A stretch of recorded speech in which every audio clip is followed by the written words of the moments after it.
Alright everybody, I'm back, and to my knowledge, I can't do anything else here. This seems to be the absolute end of everything. I've restarted the game multiple times. When I hit escape, it doesn't even say quitting, it just automatically closes it.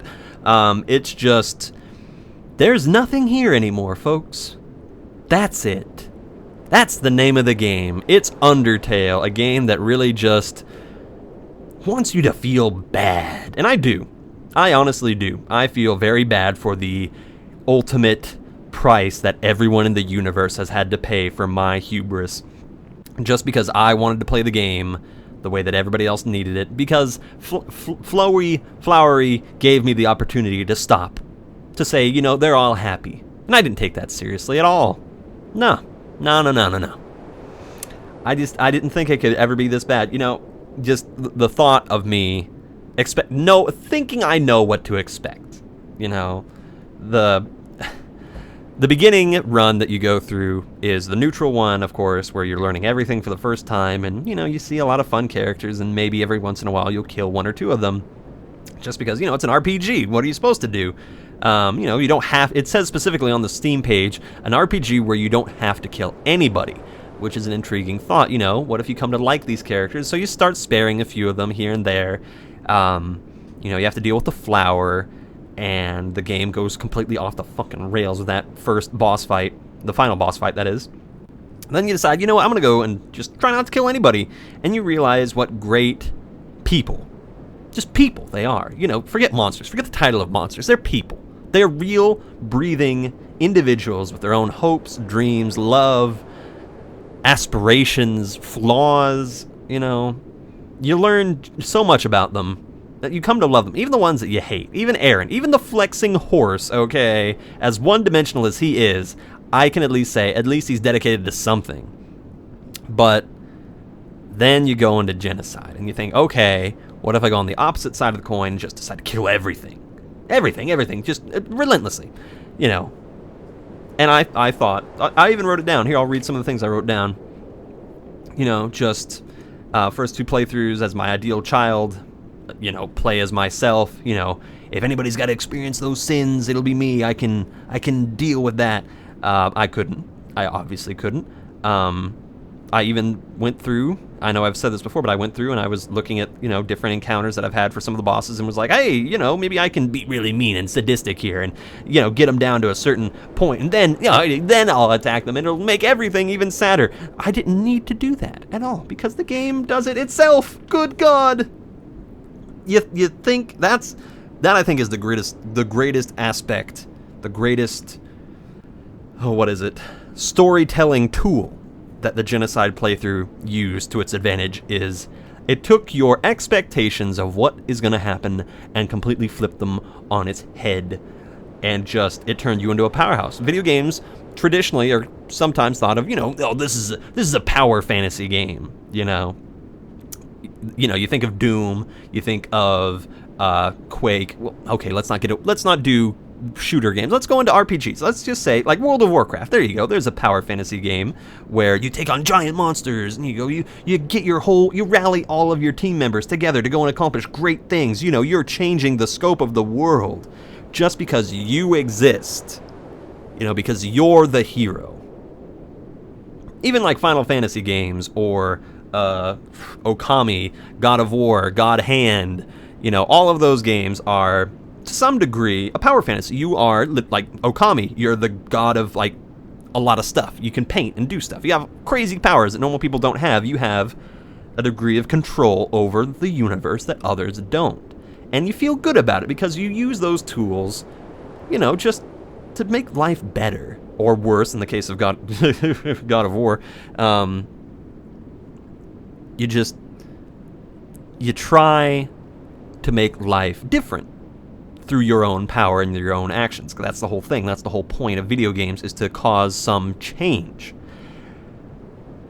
And Undertale says, okay, you want a power fantasy? We will make you the most powerful character in all of existence.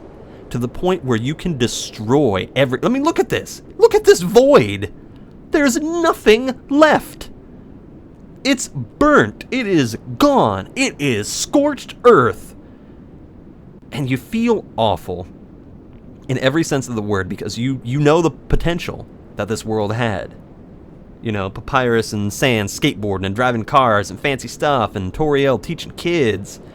You know, frickin' Asgore doing topiary animals. Great stuff. Undying, and Alphys on a cute little date with that little kid and stuff. And oh my gosh, such potential for happiness, for life. And then you go Genocide. And you realize that the cessation of life is a horrible thing. Because this is what it is.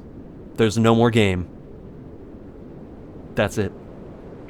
That's the end of Undertale, everybody. You know, I'm very glad that I've picked this game up. As emotional and sometimes frustrating, very frustrating. The Sans one was quite frustrating. I imagine for an average person who doesn't play video games too much, especially going through the rest of the game, is probably not prepared, is usually not accosted by something quite as demented as that. As absolutely intimidating as his attacks. That was the thing about Sans' fight. It was fast. It was quick. You have to be able to analyze to get it down. You have to know how to move, where to go, more so than any other fight. Although, I will personally say, as difficult as Sans was, and as much as he kicked my ass, I feel that the Undying fight was a little bit harder in terms of blocking attacks, because I couldn't do that Dance Dance Revolution arrows shit. That was ripping me apart. I feel like if her fight had to be as long as his, and if her attacks did as much damage as his did, forget about it. There'd be no contest. She would be much more... Oh, Undying. Undying. I love her so much. Her expressions were just the best. And Toriel and all the rest, you know. Even Muffet. Muffet was cute. I killed her in one hit. Good God.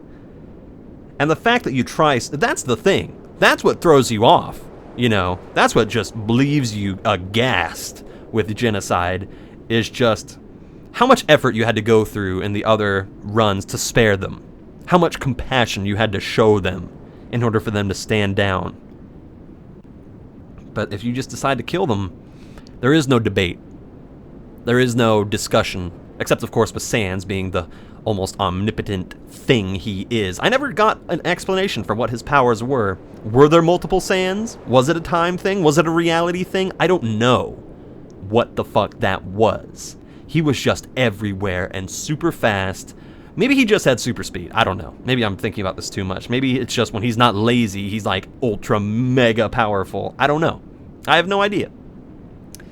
And then, of course, there's that little fucking bastard kid at the end there. Whatever the fuck that was just horror. More so than the amalgamations and whatever Alphys was doing. Alphys looked like nothing in comparison to whatever the fuck happened there.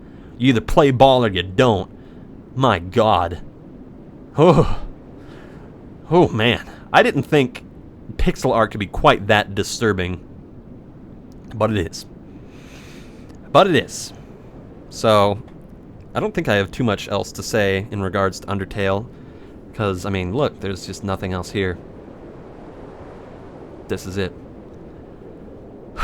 Well, I'm glad that I got to experience this game for what it is. I'm the Invisible Gunslinger, guys, and if you enjoyed this playthrough, suggest what other kind of stuff that you would like me to do. You know, I assume I just have to go into the game files and do a hard reset. When I do that, if you guys want to see me go back to that door thing and see what the heck up was that, I really wish I could have gotten to that door, but whatever was behind that door is obliterated now. It's gone. Forever. So, I need some time to consider this events. You know, I can say all that I want to about, you know, how fucked up this is, but it's just nothing now. It's just emptiness, and it leaves you feeling empty. I will say, I feel very unsatisfied with how this has ended, but I can't complain because I brought this upon myself. What can you do? Oh my God! Ah! What the fuck is that? Oh my God, what the fuck is that? Okay, the game's not over yet. It's... okay.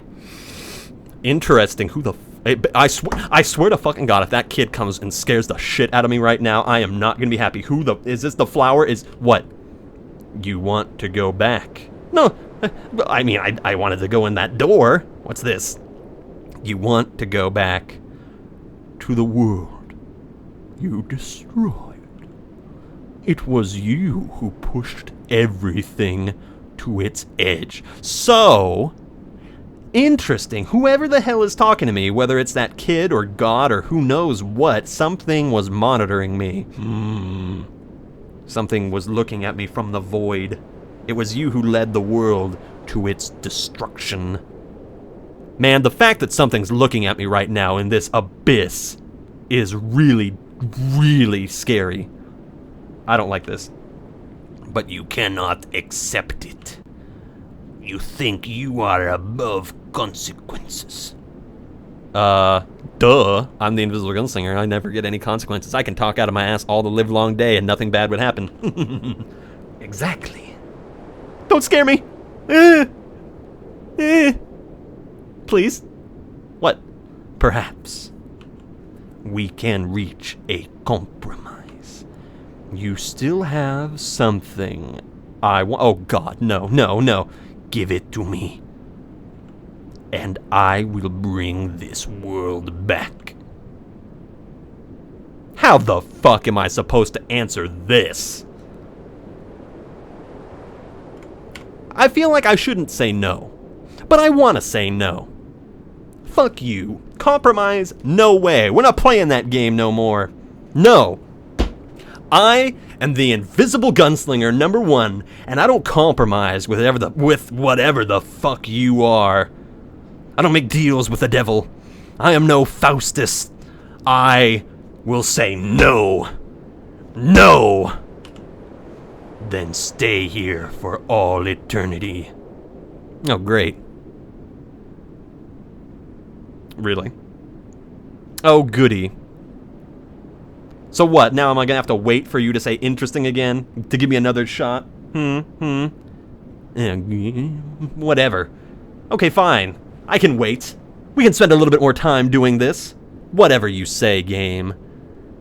I took a stance against whatever that... I swear if that thing comes out of nowhere, I really will have a heart attack and die. Because that face, people. Okay, fine. You know what? I'm assuming that stay here for all eternity. I have more patience than you do, you son of a bitch. I will sit here for a little while longer, and I will hum. I will start to sing. I'm trying to bait you into talking to me again. It's just, okay, I know you're in here now. Okay, I will be an annoying little shit to you for the rest of eternity. What do you want from me? I presume it is my soul, but how can I play the game without my soul? Why would I give you something you want? Good lord. I'm tempted to cut here. I'm tempted to cut to when it does something, but I'm going to leave the recording going just in case something horrifying happens. I guess I'll do a little bit more. I thought that was the end. I thought I was just getting ready to wrap it up. Okay, fine. Here I was just trying to have a nice little conversation with my people, but fine. We will sit here and enjoy a few musings of mine. Yes, we will enjoy some thoughts of mine. First of all, here's a muse for you. Fuck you for scaring the piss out of me. Fuck you for making me your tool. You know, so what is this? So what is this? What is this child thing? I assume it's the kid talking to me. I assume it's that little weird smiley kid thing talking to me. You know, are you the dark side of me? You know, did you take over my body? Is that what's happening? You know, your jaw. What am I? Did you kick me out of my body and now I'm just a soul? You know, have you been reincarnated? So what? So you were the kid. That was friends with little Azrael. You're the reason why Azrael wants a friend so much, huh? A companion. Well, I can tell you right now, you are a poison friend. You are the acid that eats away at the marshmallow that was Azrael's soul. Goodness, you corrupting force. You corrupting little shit stain. Fine. We shall wait. How long are you gonna make me sit here? Whatever. I will consider this for a little longer. Stay here for eternity. Maybe this is the end of the game. This wouldn't be the end of the game. No way, he's gonna give me another chance. Stay here for all eternity. You can't be mad at me. I gave you life. I brought you into existence again. I was the one who reincarnated you. You owe me everything. I killed to bring you back into existence. Admittedly, without prior knowledge that this would happen.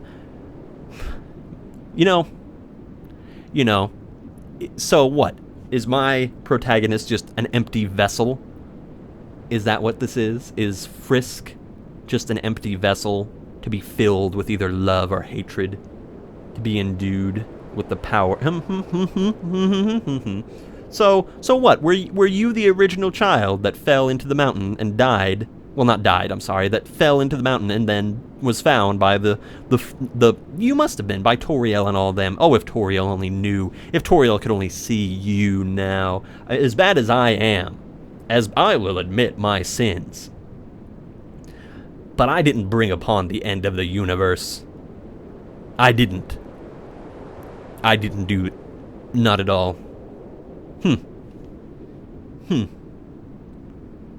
Interesting. Very, very interesting. Well, at least we got to the end of the game. I was expecting this to be a much, much, much longer playthrough with more dialogue and such, but it's been pretty short. Such a good game. Such a fantastic game.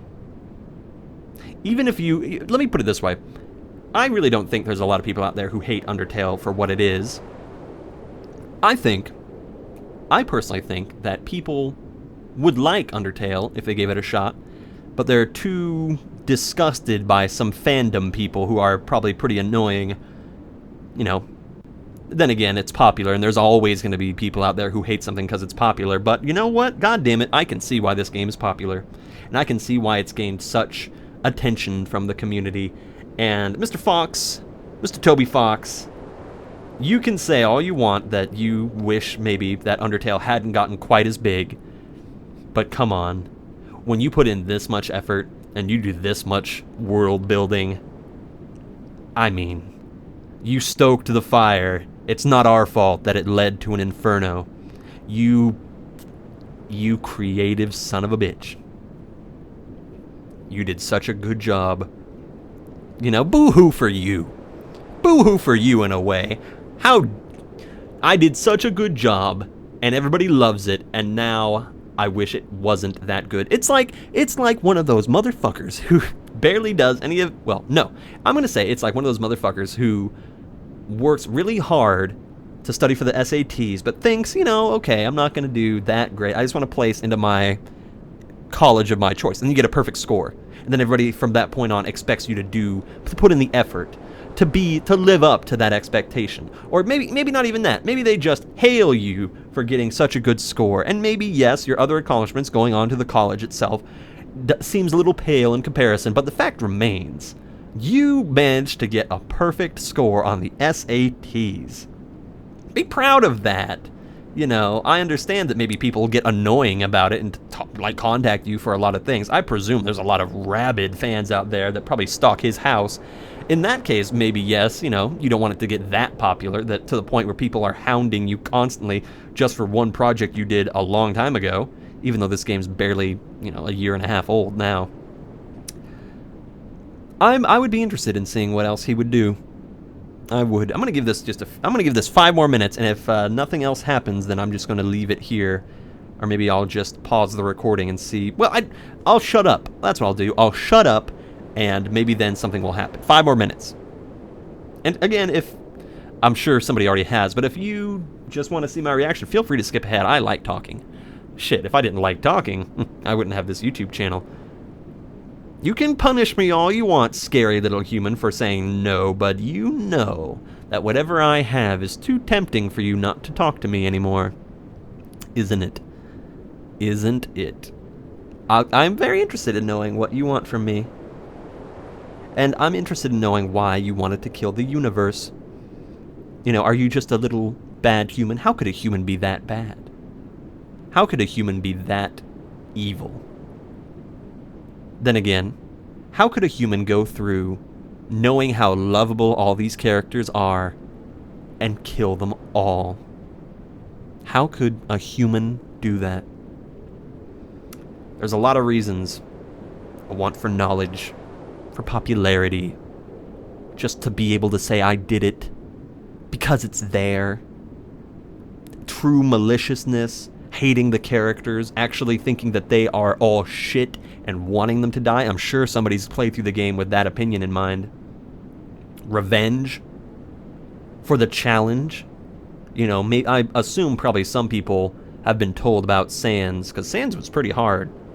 I'll bet you people have played through this game just for the challenge of it. There's those people who are like, you know what, I'm just going to go through this game. I don't care about the characters at all. I just want to go through this to say that I beat it, that I got a no-hit run on the whole game. I'm sure that's happened. Because difficult games attract that kind of people, no matter what it is, you know? No matter how the story is or whatever. There are just some challenges that are too delectable to give up. 3 more minutes, and then I'll shut up until something happens. But yes, I'm satisfied with this. I'm very satisfied. I'm interested in seeing what you want, child. Very interested.